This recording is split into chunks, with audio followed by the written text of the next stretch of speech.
Kindly rise to be sworn in.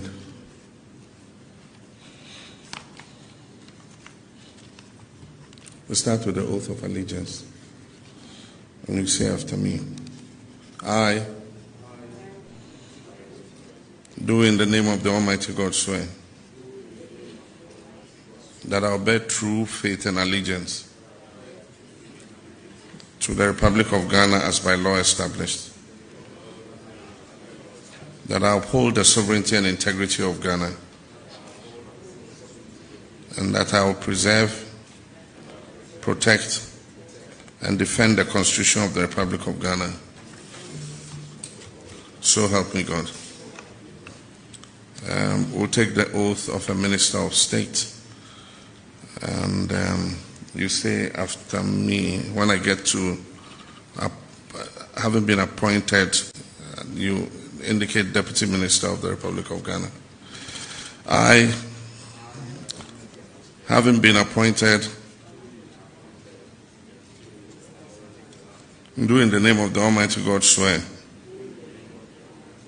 that I will at all times well and truly serve the Republic of Ghana in the office of Deputy Minister, and that I will uphold, preserve, protect, and defend the Constitution of the Republic of Ghana as by law established, that I will, to the best of my judgment, at all times, when required, freely give my counsel and advice for the good management of the public affairs of the Republic of Ghana, and that I will not directly or indirectly reveal any matters that shall come to my knowledge in the discharge of my duties and committed to my secrecy as a Deputy Minister.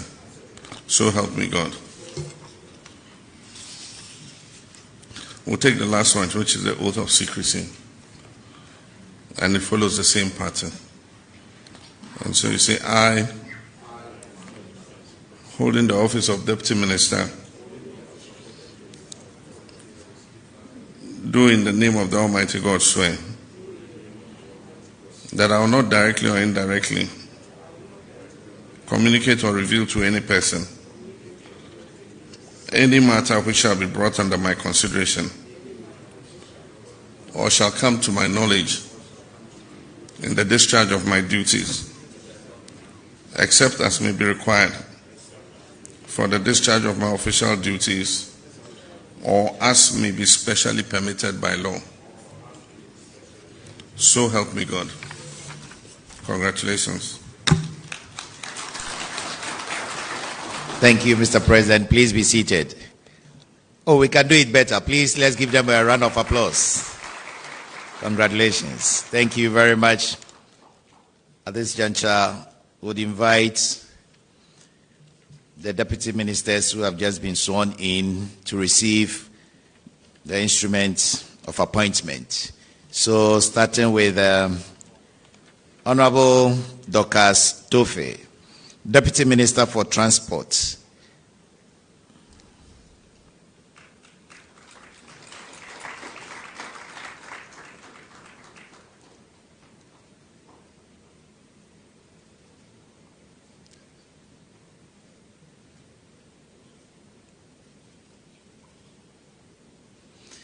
Thank you. Next is Honorable James Jachikwesi, Deputy Minister for Foreign Affairs.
may I seize the opportunity to introduce some senior government officials here. We have Honorable Julius Deborah, Chief of Staff. Shall we please acknowledge him? Thank you. We have Dr. Callistus Mahama, Executive Secretary to the President. Next to him, we have Honorable Fifi Kwete, General Secretary, NDC. We have Honorable Douglas Prosper Bani, Presidential Advisor on National Security. We have Honorable Marita Brew Apia Opon, Legal Counsel to His Excellency the President. We have Honorable Samuel Ofosuampofu, who is the Advisor, Office of the Vice President. Now, our newly sworn-in deputy ministers are joined by their ministers. We have Honorable Samuel Okujeto Ablakoa, Minister for Foreign Affairs. Shall we? Honorable Kobna Minta Akando, Minister for Health. Honorable Sam Nete George, Minister for Communication, Digital Technology and Innovation. Thank you very much for coming. Shall we also acknowledge the friends and loved ones who have accompanied our deputy ministers here, please? Thank you so much for coming. At this juncture, may I invite His Excellency, the President of the Republic and Commander-in-Chief of the Ghana Armed Forces, to deliver his remarks, please. Let's welcome His Excellency with a big round of applause, please.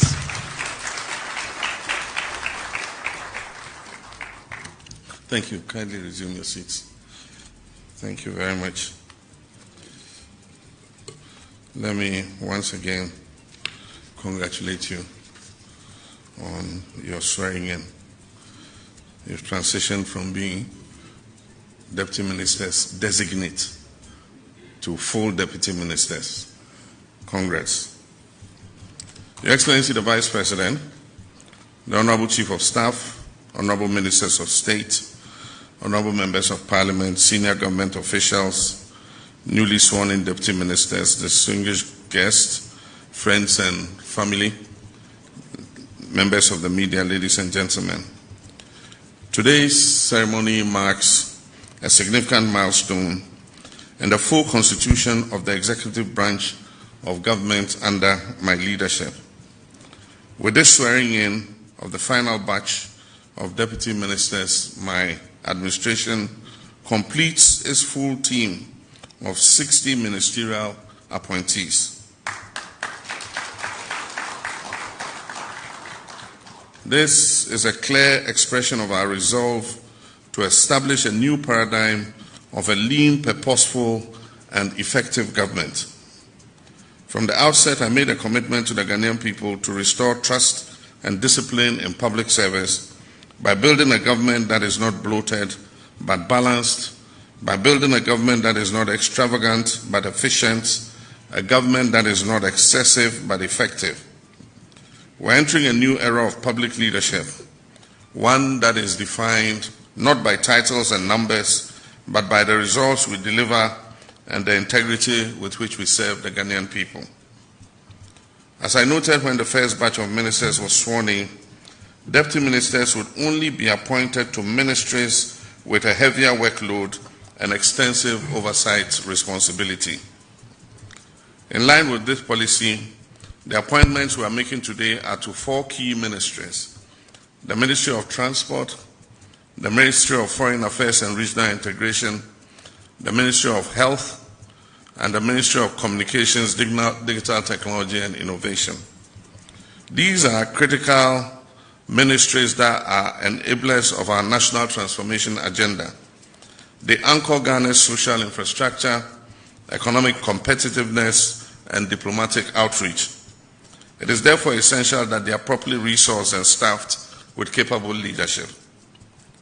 This approach is not merely symbolic, it is structural. It reflects our strategic intent to deliver results, reduce waste, and streamline governance. In the same spirit, we have finalized the staffing of the Office of the President. When the list is submitted to Parliament as required by legislation, it will be evident that this administration is committed to reducing the size of government. Compared to the 336 staff that were listed under the office of the President in the previous administration, the current numbers are significantly lower. Additionally, cost-saving reforms such as reductions and elimination of fuel allocations, travel budgets, and other perks are yielding important fiscal space. These are funds that we are redirecting to priority sectors such as education, health, infrastructure, and energy. Ladies and gentlemen, this new posture of efficiency is not just mere rhetoric. It is already producing measurable gains. And allow me to share some encouraging highlights of our economic turnaround. Ghana's fiscal deficit has narrowed sharply from 5.8% of GDP in 2024 to 1.1% by the middle of the year 2025. And this is better than our set target of 2.4%. Public debt has declined from 726.7 billion in December 2024 to 613 billion in June 2025. This has reduced our debt to GDP ratio from 61.8% to 43.8%. Inflation has fallen from 23.2% to 13.7%, the lowest level since 2021. The cedi has appreciated significantly from 16.2 cedis to $1 in the late 2024 to 10.4 cedis to $1 in July 2025. This has been driven by fiscal discipline, by strong fiscal performance, and investor confidence. Our GDP growth rate has risen from 3.2% in Q1 2024 to 5.3% in Q1 2025, with non-oil growth up from 4.2% to 6.8%. These improvements have occurred without a supplementary budget and are the result of prudent public financial management, payroll audits, tax reforms, and better debt operations. Importantly, we're seeing the real-life impact of these policies. According to GUTA, the Ghana Union of Traders Association, and other associations, prices of over 4,500 essential goods have declined due to the strengthening of the cedi. For most Ghanaians, this is what matters most: relief at the market and relief at the fuel pump. In line with our constitutional obligations, we're also honoring all our fiduciary and statutory payments on time. In the first half of the year, we paid $700 million in Eurobond obligations on time, on target. We paid 10 billion cedis to domestic bondholders. We paid 2.9 billion to the District Assembly's Common Fund. We paid 2.7 billion to the Social Security and National Insurance Trust. Nursing and teacher training allowances from January to June 2025 have been paid in full. 72.8 million Ghana cedis in capitation grants have been paid to public basic schools. And the full refund to 97,421 students under our no-fee stress policy, including persons with disabilities, has been fulfilled.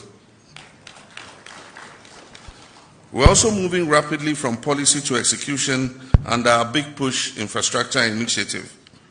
Authorization letters have been issued for key projects, including the Oti River Bridge at Dambai, the Wahan to Muhamile Navrongo roads,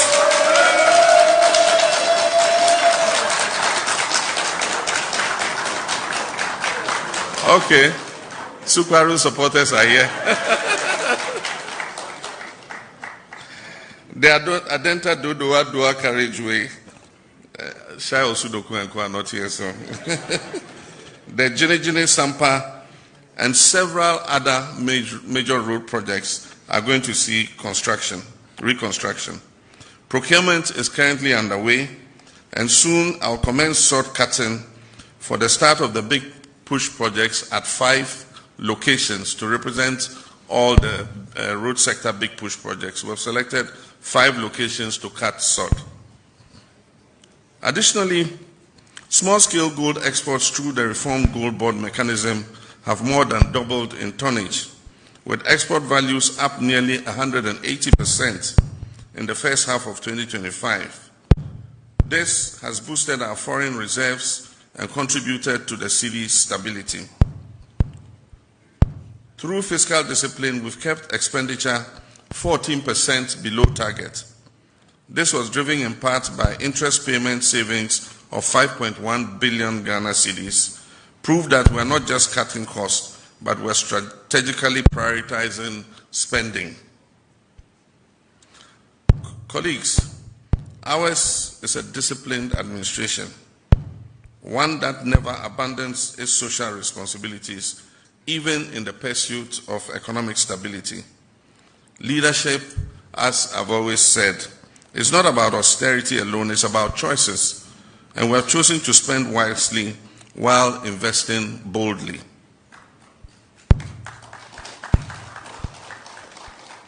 As newly sworn-in deputy ministers, you are now part of a team that is restoring Ghana's economic and institutional foundations. But more than that, you are now custodians of the Ghanaian people's trust and their expectations. This is not a ceremonial role, it is a solemn duty to our people.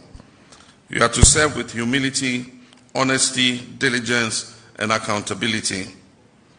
Ghana does not need ministers who are inaccessible, arrogant, or aloof.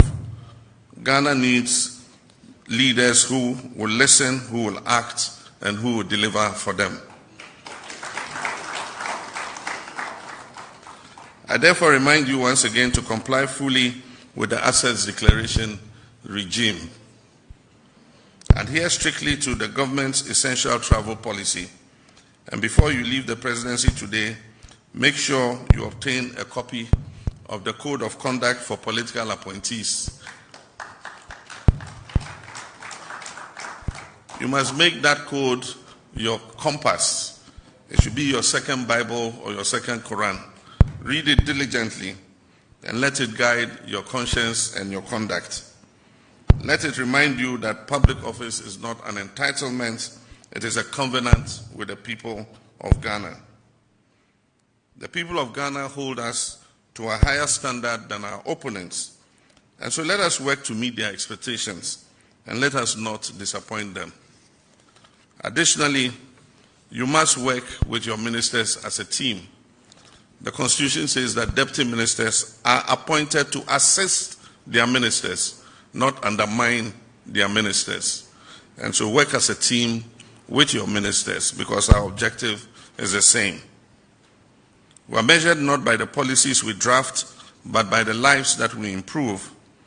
The people who elected us are not interested in flowery speeches or bureaucratic excuses. They want jobs, they want affordable food, they want hospitals that work, they want safe roads, and they want quality education. In short, they want results. Before I conclude, allow me to condemn in the strongest terms the recent incident involving the manhandling of some journalists by our security personnel. Such conduct is unacceptable and will not be tolerated. I have instructed that the incident be thoroughly investigated and that the officers involved be sanctioned accordingly. As a card-bearing member of the Ghana Journalists Association, I will not preside over a government that abuses or intimidates journalists in the lawful exercise of their duty. A free and responsible press is indispensable to our democracy, and we must all work to protect the media. I'll soon convene a meeting between the heads of the security services and the leadership of the GJA to plan a program to orient our troops to recognize the media not as enemies, but as partners in development. I also take this moment to extend my heartfelt condolences to the families of the 15 young people who lost their lives in a tragic accident in Obogu recently in the Ashanti region. This is a stark reminder of why our Big Push program prioritizes the dualization and rehabilitation of our major highways to reduce the spate of accidents. Honorable Deputy Ministers, friends and family, the Ghanaian people are not standing still. They are striving, they are hustling, and making sacrifices every day, and they expect us to match their urgency with action. Let us not treat leadership as a 4-year formality. It is a living daily contract, renewed by action and broken by neglect. Let us serve with urgency, let us serve with honor and with unshakable resolve. And if we do, I have no doubt that the people of Ghana will feel the difference. They will see the progress, and they will renew our mandate with even greater confidence. May God bless you in your work. May God bless our homeland Ghana and make our nation great and strong. I thank you.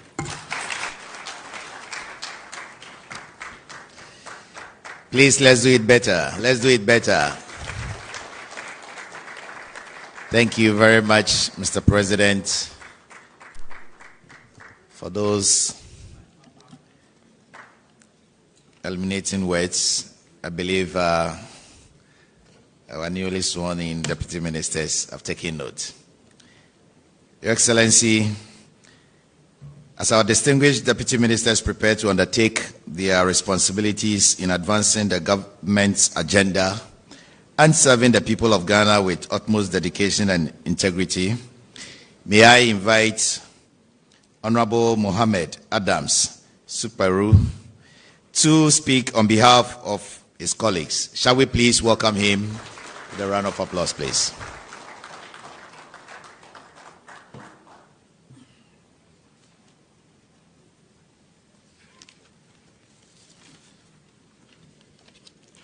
Thank you. Your Excellency, the President of the Republic of Ghana, John Dramani Mahama, Your Excellency, the Vice President of the Republic of Ghana, Professor Nana Jane Opoku Ajman, the Honorable Chief of Staff, senior government officials, the General Secretary of our party, Ministers of State, Nananom, Members of Parliament, invited guests, our families, friends, the media, ladies and gentlemen. On behalf of my fellow deputy ministers, I officially convey our sincere appreciation to the President of the Republic of Ghana, His Excellency John Dramani Mahama, for the trust and confidence he has placed in us and for calling us to serve this nation. We consider it a profound privilege to serve as Deputy Ministers of Health, Transport, Foreign Affairs, and Communication, Digital Technology, and Innovations. We are deeply inspired by our bosses, the sector ministers, who have already outlined a blueprint of the President's vision for the reset agenda. We are honored to support this vision in action. We dutifully accept this responsibility and assure the President and the people of Ghana of our unwavering commitment. We shall contribute our experience, knowledge, ideas, and vision to advance the goal of resetting this country. To our families, friends, and comrades who continue to stand by us and offer us their well wishes, we say thank you. We humbly seek your continued prayers, ideas, and most importantly, fit as we embark on this divinely ordained path for God and country. Your Excellency, once again, on behalf of my colleagues, we say a very big thank you, and we want to assure you we will not disappoint. We will do our best to ensure that your vision for resetting this country is realized. Thank you once again, and may God bless us all. Thank you very much, Honorable Deputy Minister. Thank you. Shall we give it up to him for those reassuring words? We have gotten to another important aspect of this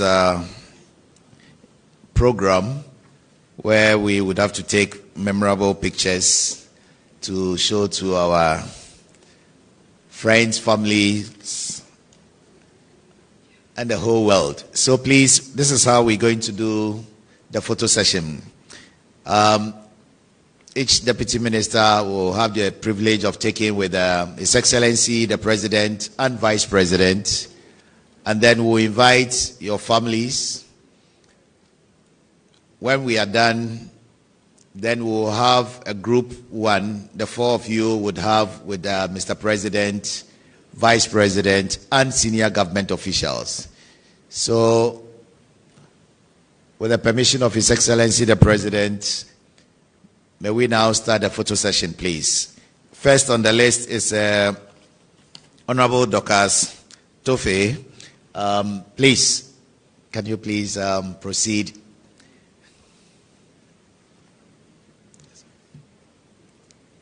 Please hold your...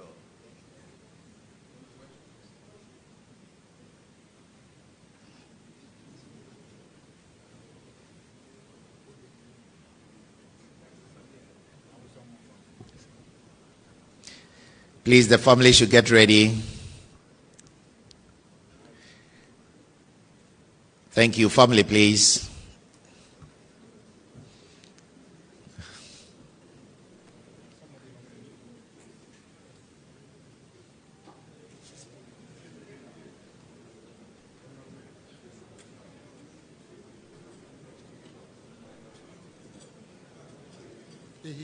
Boss.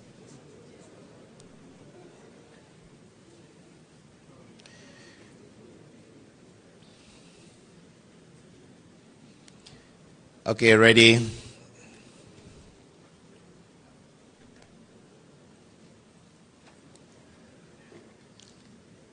Thank you very much. Please be seated. Next, we have Honorable James Jachikwesin.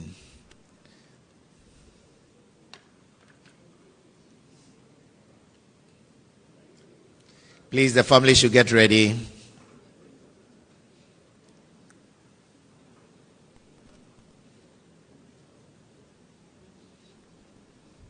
The family, please.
Thank you very much.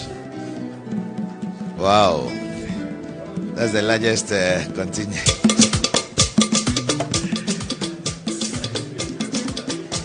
Thank you. Please be seated. We have another one. Please be seated.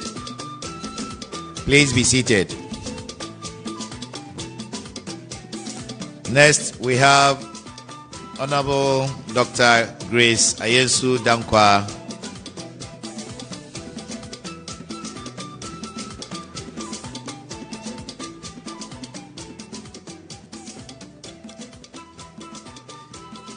Family, please.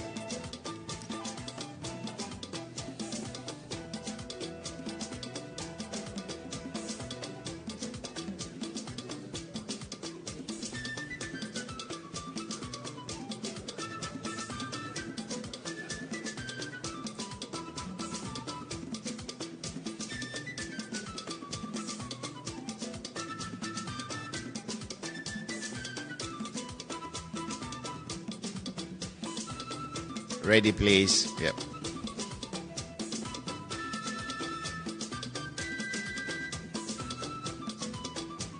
Thank you very much. May I now invite senior government officials here and the 4 deputy ministers, please.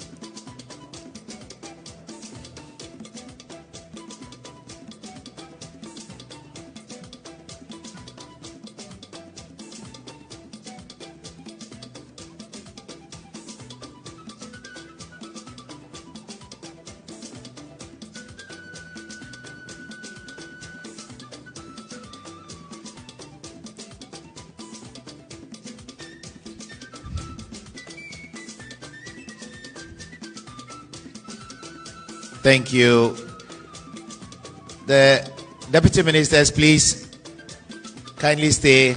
We invite the ministers, your substantive ministers who are here to join you together with HE, the president, and Madam Vice President, please.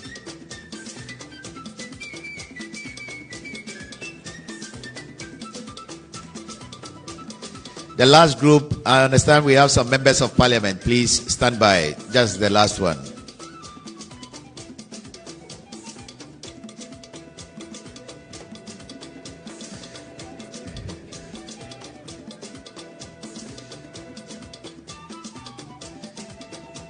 Thank you very much. The MPs, members of parliament, please.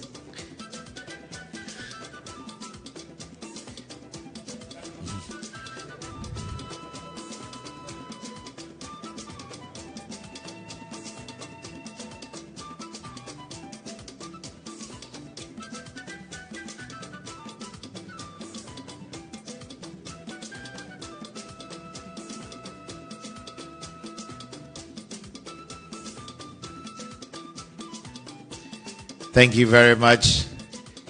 Please take your seats.